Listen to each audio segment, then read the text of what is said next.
L'UE doit-elle négocier avec Moscou? Selon le ministre français Benjamin Haddad, il faut un canal diplomatique avec la Russie tout en continuant de soutenir l'Ukraine. À une large majorité, les députés hongrois ont voté contre le retrait de leur pays de la CPI. La Cour pénale internationale salue une décision importante. Ouvrir un canal diplomatique avec la Russie tout en continuant d'apporter son aide à l'Ukraine, c'est ce que préconise le français Benjamin Haddad. Interrogé par Euronews, le ministre délégué chargé de l'Europe a expliqué sa position. President Macron has always said that when the time is right, we should have our own channel of communication with Russia because there's no reason to let the Americans alone at the negotiation table when, first and foremost, it's the security of Europe that's at stake. Now, you have to look at the reality, which is that Russia is not engaging seriously in diplomacy. It's not interested in the ceasefire and peace. It continues its escalation. So I think the key now is to continue to provide our support to Ukraine. Ce jeudi, les ministres des Affaires étrangères de l'UE devraient tenter de définir la stratégie à adopter vis-à-vis de la Russie. Ce qui ne sera pas chose facile, tant les divergences sont nombreuses. Contrairement par exemple à la position de la France et de l'Italie, certains pays de l'Est refusent catégoriquement toute négociation avec Moscou. L'Europe est également consciente de son rôle limité dans les pourparlers entre l'Ukraine et la Russie, qui ont été jusqu'ici dominés par les États-Unis.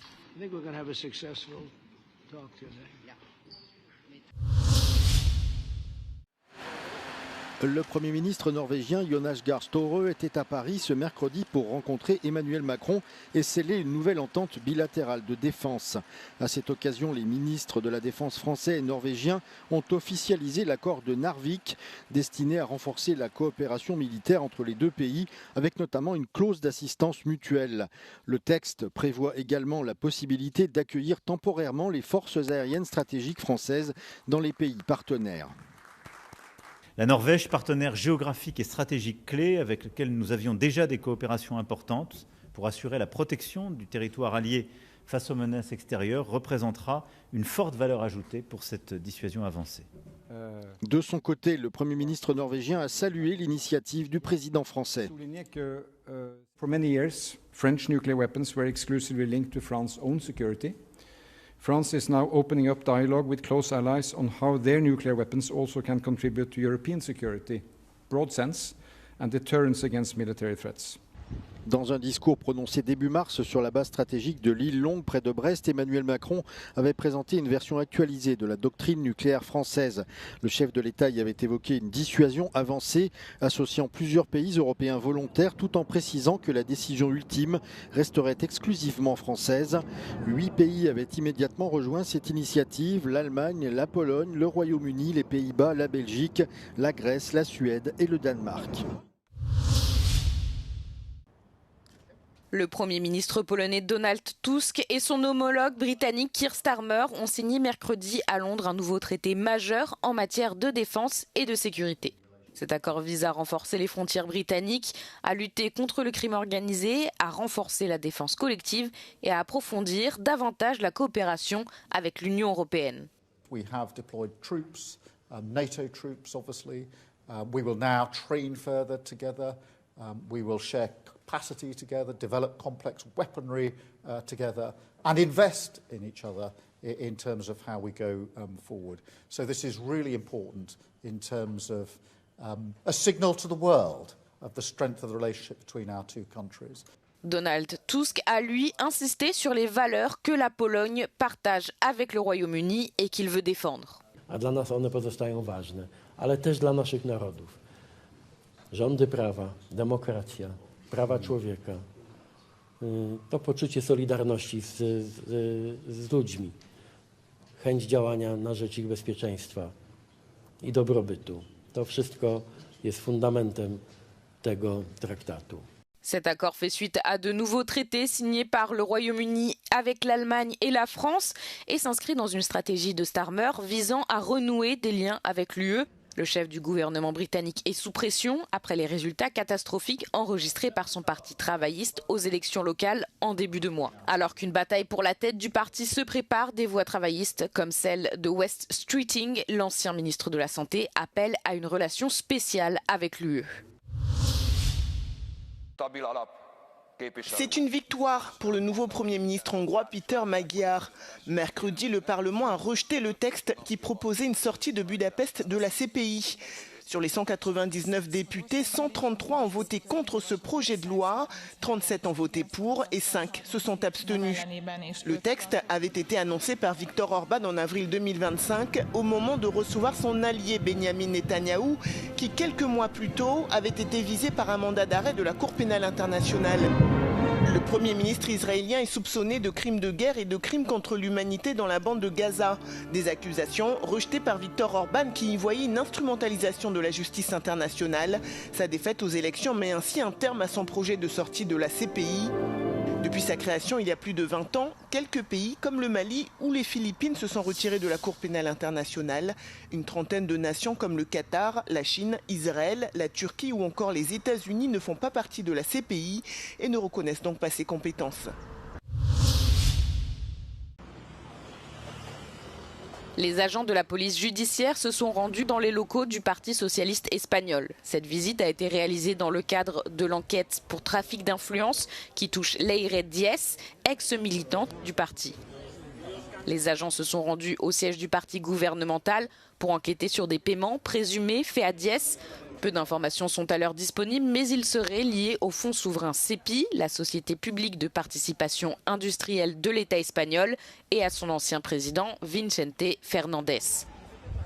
La police judiciaire a également procédé à la perquisition des domiciles de Javier Pérez Dolcet, un homme d'affaires lié à Diez, ainsi que de Gaspar Zarias, responsable de l'embauche de celle-ci dans le Parti socialiste.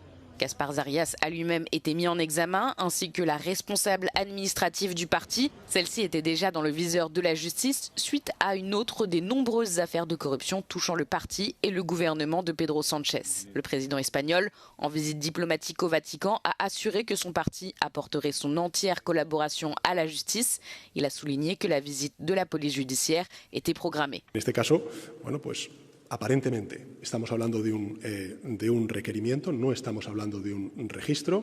No quiero tampoco, minusvalorar la gravedad de la investigación que ahora mismo la Audiencia Nacional está teniendo en curso. Si hay, comportamientos irregulares, nuevos, me refiero, pues actuaremos con la misma contundencia que hemos actuado antes.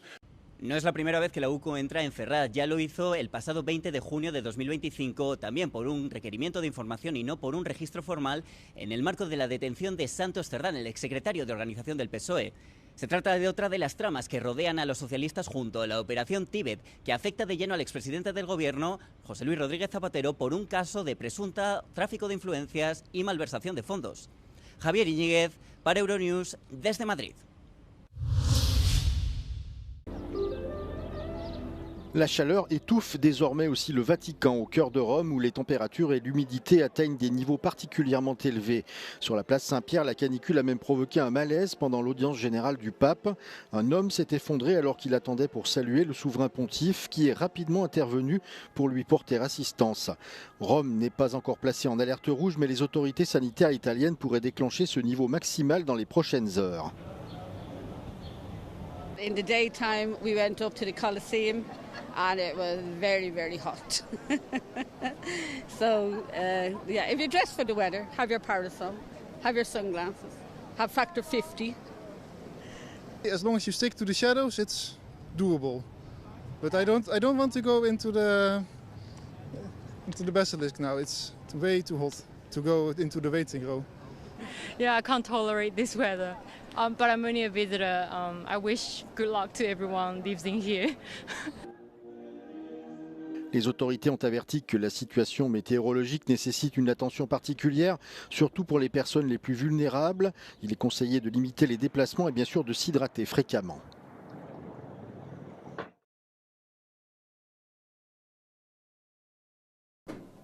Entre 2021 et 2024, 168 nouveaux traitements dits innovants ont été approuvés par l'Agence européenne des médicaments. Cependant, selon de nouvelles données présentées par l'Association hellénique des entreprises pharmaceutiques, SFEE, seuls 36 sont disponibles sur le marché grec. L'association dénonce un retard considérable du pays. 3 στα 5 καινοτόμα φάρμακα κατά τα φαινόμενα δεν θα είναι διαθέσιμα τα επόμενα χρόνια στους Έλληνες ασθενείς. Αυτό στην πράξη σημαίνει πως κάποιοι άνθρωποι που μπορεί να πάσχουν από ένα πολύ σοβαρό χρόνιο νόσημα, όπως είναι για παράδειγμα διάφοροι τύποι καρκίνου ή νοσήματα του αίματος ή και πολλά άλλα νοσήματα και σπάνια, μπορεί να μην έχουν πρόσβαση σε εκείνη τη θεραπεία που είναι η καταλληλότερη για αυτούς. Γιατί καλώς ή κακώς κάθε φάρμακο ανταποκρίνεται σε κάποιους ανθρώπους. Δεν υπάρχει ένα φάρμακο για μια νόσο που να καλύπτει τους πάντες. Selon l'association, les entreprises hésitent à commercialiser de nouveaux médicaments en Grèce en cause l'existence de mécanismes qui en réduisent la rentabilité. Τα αυστηρά μέτρα μείωσης της φαρμακευτικής δαπάνης στην Ελλάδα είναι κληρονομιά της κρίσης χρέους. Τότε είχαν διαπιστωθεί υπέρογγες δαπάνες για φαρμακευτικά σκευάσματα και θεραπείες που σε πολλές περιπτώσεις ήταν αποτέλεσμα διαφθοράς ή απάτης.